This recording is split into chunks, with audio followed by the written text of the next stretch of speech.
An HSF candidate has been disqualified in the 2016 elections. The reason of disqualification has not yet been released to the public.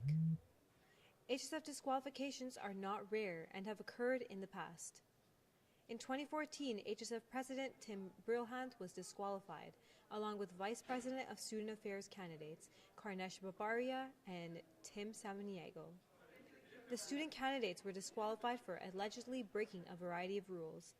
Some of HSF's reasons of termination for these campaigns included placing posters inside student residence, posters not being removed at the end of the campaign period, and campaign ads being left on social networks.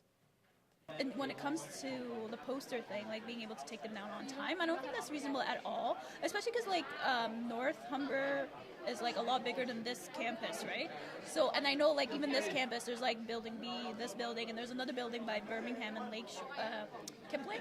So to be able to do that, you'd have to basically recruit all your friends to take out all the posters, because if one is up and they see it, then you get disqualified. I don't think that's reasonable at all. Obviously, it's a terrible thing to happen, and to put in all that work and then be disqualified, it's definitely terrible. But if you don't follow what they require of you, or you do something against the code of conduct, or you don't achieve the minimum academic standard that they actually ask for, then it's all in the rules. We were told beforehand, and yeah.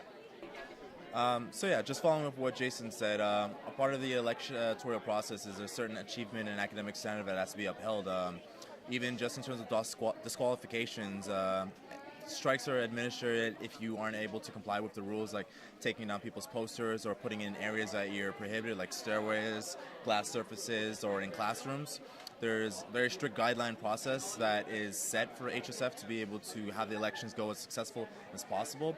And if anyone is caught breaking any of these rules or can't comply or follow up to the same standard that HSF has set, then you unfortunately get revoked of your privilege that they've granted you. This year's candidates will be running for the Board of Directors, Vice President of Student Affairs and Student Life, and of course, President. The voting period will take place at each campus from Monday, March 9th to Friday, March 13th from 9 a.m. to 4 p.m.